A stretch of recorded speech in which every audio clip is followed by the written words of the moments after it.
We'll finish up English, and then I'm just going to roll into math because I'm sort of I've taught math at the college level, so I guess that makes me the expert on the panel. When the standards were being adopted, a statement was signed by more than 500 early childhood professionals. 11 copies of it were hand-delivered to the writers of the standards. Those early childhood professionals included educators, pediatricians, developmental psychologists, researchers, the 3 past presidents of the National Association for the Education of Young Children. Their statement said, "We have grave concerns about the core standards for young children. The proposed standards conflict with compelling new research in cognitive science, in neuroscience, in child development, and in early childhood education about how young children learn, about what they need to learn, and how to teach them in kindergarten and the early grades."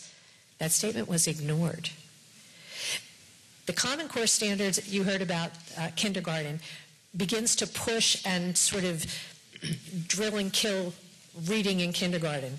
There is no research anywhere that says that a child needs to learn to read by the age of 5 to succeed in later life. In fact, children develop at all different rates, particularly at the earlier levels. Boys especially tend to lag behind at the early grades. They catch up, but because young men don't, I have 6 children, and they're all girls, except for 5 of them.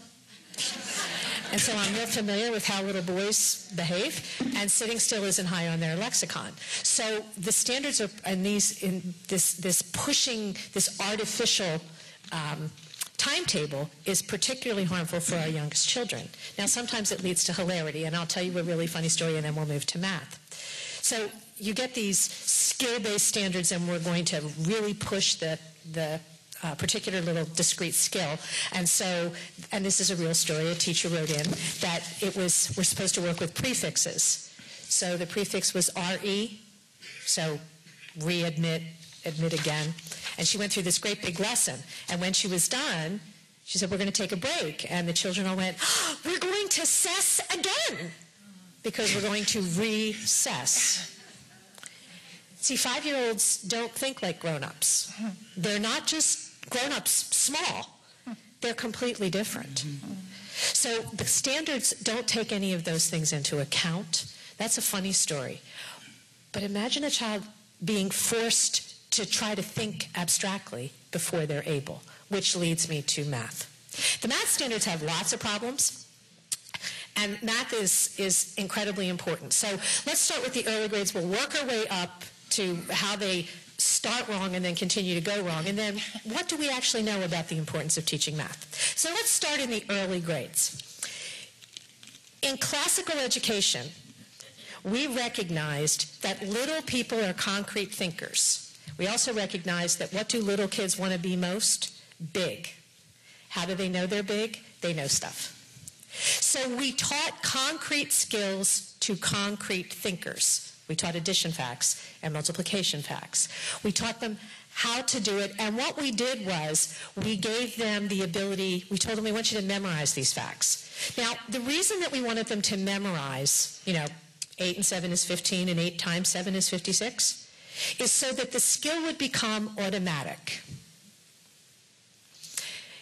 Our moderator is keeping time. If I said to all of you, "What time is it?" you would all glance at your watch, and a time would pop into your head, but your train of thought would not be interrupted. Your time would pop into your head, you would answer me, and we would continue our conversation. You did 7 things. I know, I've taught kids how to tell time, and the first time I did it, I was like, wow, this is really complicated. But it is automatic for you. It's so, you've done it so often, and you know it so well, that the skill is automatic, and so your mind does those things without you even having to think about it. The reason that we worked in the early grades to make addition and subtraction and multiplication automatic was so that when you got to algebra and trig and functions and calculus, and you were trying to solve a big problem, and you came across 8 times 7, you didn't have to stop and draw 7 rows of 8 sticks to figure it out. But we don't give kids those skills anymore. The standards don't talk about making it automatic.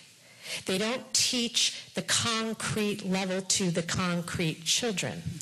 Instead, we're saying things to 6-year-olds like, why is 2 and 2 4? Now, if I asked you why is 2 and 2 4, most of you would look at me like I came from Mars, and some of you would laugh, because when you're confronted with something you can't do, adults respond to embarrassment with laughter. And you're able to look at me and say, well, what's the difference? As long as I know that it is, who cares why? There really is a reason why 2 and 2 is 4. In fact, there's several constructs for that. A 6-year-old doesn't know any of them. But we are putting these little people in classrooms and saying to them, explain to us why 2 and 2 is 4. Well, they can't. It doesn't matter if they're smart. It's an abstract and rather convoluted concept that no 6-year-old or 7-year-old can embrace. But they can't evaluate the system. So when they're confronted with that, the only place that they can go is to say, I'm stupid. And unfortunately, I've heard this from children all over the country. As a matter of fact, a clinical psychologist in New York testified in front of the New York Senate Education Committee talking about how we're asking children to do things that they're not developmentally, even physically developmentally, able to do. And as a result, she has 6-year-old children cutting themselves because of the stress.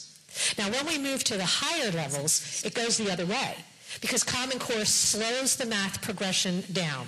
In fact, a document written by the National Center for Education and the Economy called What Does It Mean to Be College and Work Ready actually says that Common Core means middle school math and Algebra 1 by the end of your sophomore year in high school, because community colleges begin with Algebra 1, so there is no reason to learn more than that to go to college. And since most jobs don't need anything more than Algebra 1, it's a waste of time to teach it.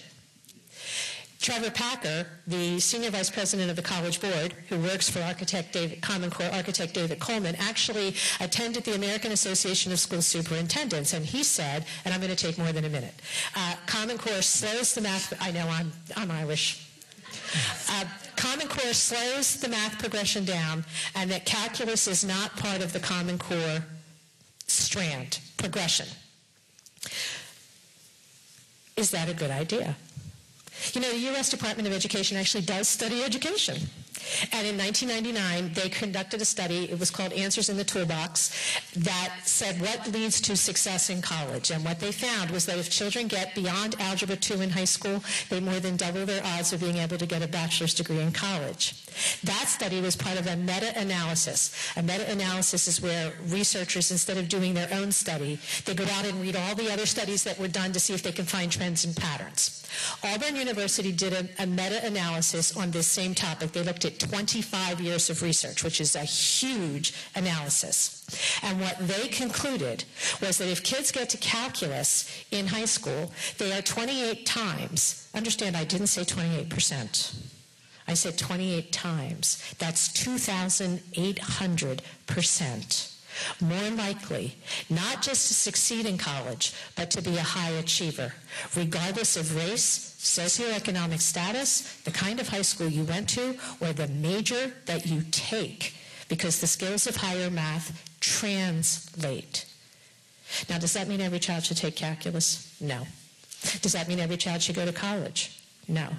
But it does mean that any responsible educational entity should be setting educational policy that is designed to give every child possible the chance to go as far as they can in math in high school, because high school math opens doors of opportunity in college and beyond.